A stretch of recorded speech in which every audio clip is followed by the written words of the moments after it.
Bonjour, est-ce que vous m'entendez? Est-ce que vous m'entendez? Oui, madame. Bonjour. Donc, Bonjour, et le madame. diapo, il est visible? Oui, il est visible, madame. D'accord, merci.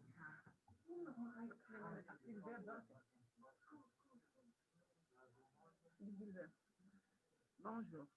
Donc, avant de commencer le cours Intoxication par les animaux terrestres, j'essaie de répondre à une question. On a été arrêté hier, donc la réunion a été arrêtée, la session.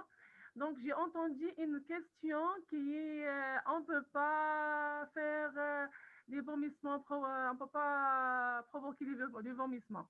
Quand il y a un syndrome de courte durée, on peut provoquer des vomissements parce qu'il y a aussi, si on a le temps, bien sûr, parce que le syndrome de courte durée, les symptômes apparaissent d'une demi-heure à quelques heures seulement, c'est-à-dire c'est inférieur à 6 heures. Donc, et pour le syndrome anticholinergique, donc écoutez, donc le syndrome panthérinien, c'est un syndrome de courte durée. On l'appelle ces syndromes panthérinien au syndrome anticholinergique. On l'appelle aussi mycoatropinien. C'est pour ça qu'on l'appelle, il y a des signes anticholinergiques. Mais on a syndrome panthérinien égale syndrome muscarien.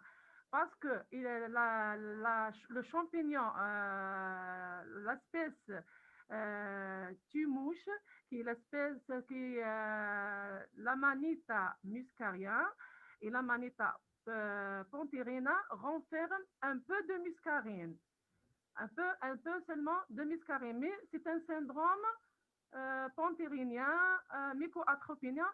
Il y en a aussi, on peut le dire aussi, c'est un syndrome muscarien.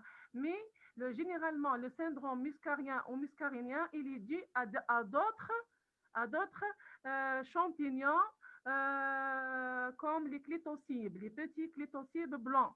Donc, sont responsables d'un syndrome muscarinien et cholinergique. Donc, c'est pas faux, parce que la manette tumouche et la manette pantérine renferment un peu de muscarine. On commence maintenant l'intoxication par les animaux terrestres. Donc, c'est un gros problème, les animaux terrestres. L'envénémation par les animaux terrestres représente un problème majeur dans le monde entier, un problème majeur de santé publique dans le monde entier. Parmi les animaux terrestres, on a, ils sont bloqués.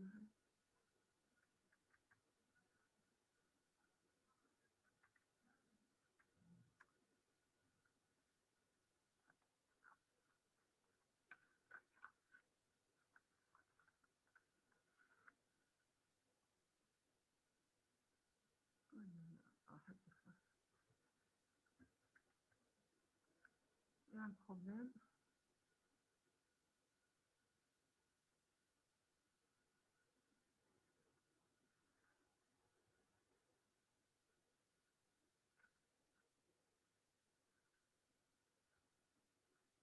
Voilà.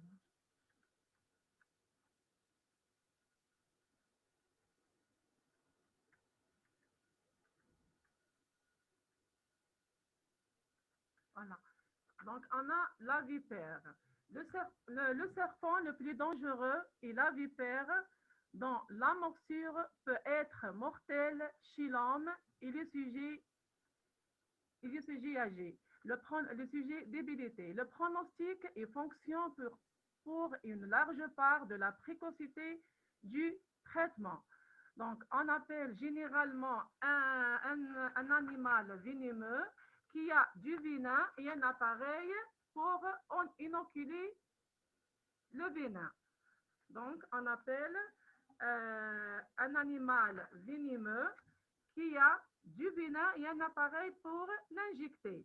On donne aussi aux espèces, c'est-à-dire on le donne aux espèces produisant des toxines et possède un système inoculateur. Donc, c'est un problème fréquemment rencontré durant les vacances chez les travailleurs agricoles ou lors des promenades à la campagne pendant la belle saison. Donc, généralement, c'est un problème qu'on rencontre après une promenade ou chez les travailleurs agricoles. Donc, la vipère est pratiquement le seul reptile dangereux.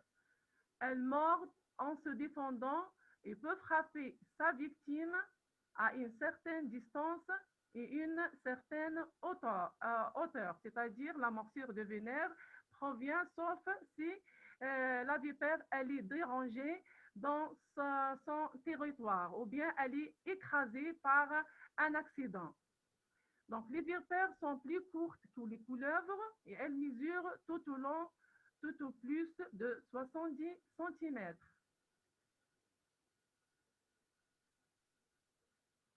La tête d'une vipère est séparée du reste du corps par le cou.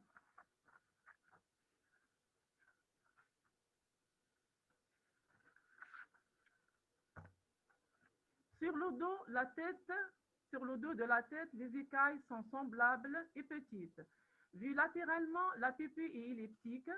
Entre l'œil et la bouche, il y a plusieurs rangs d'écailles. Chez la vipère, la queue est courte. C'est la morphologie de la vipère.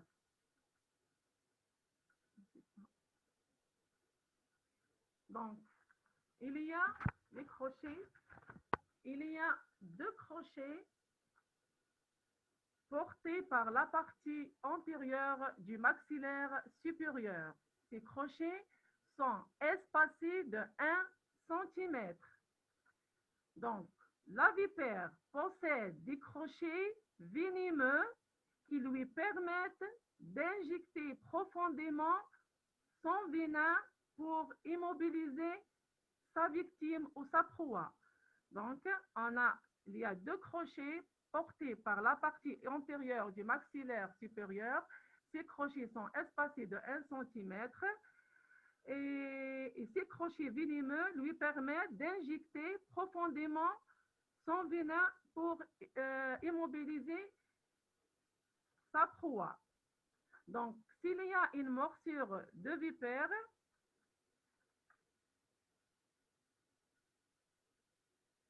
est-ce que vous m'entendez? Oui, Oui? Parce que je vois oui, pas. madame. D'accord.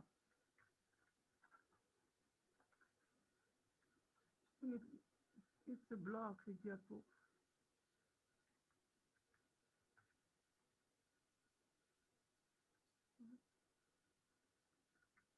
Je n'ai pas pu passer les diapos.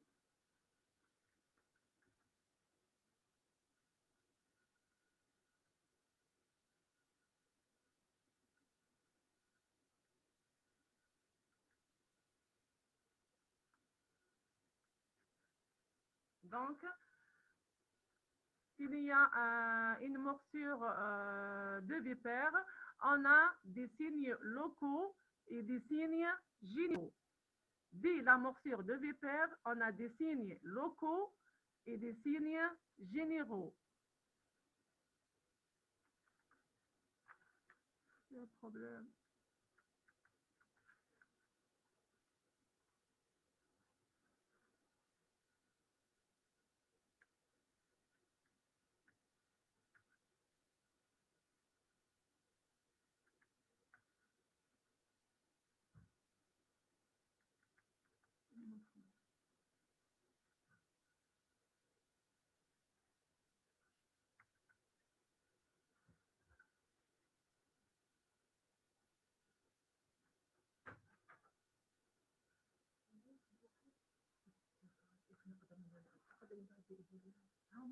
لا لا خليني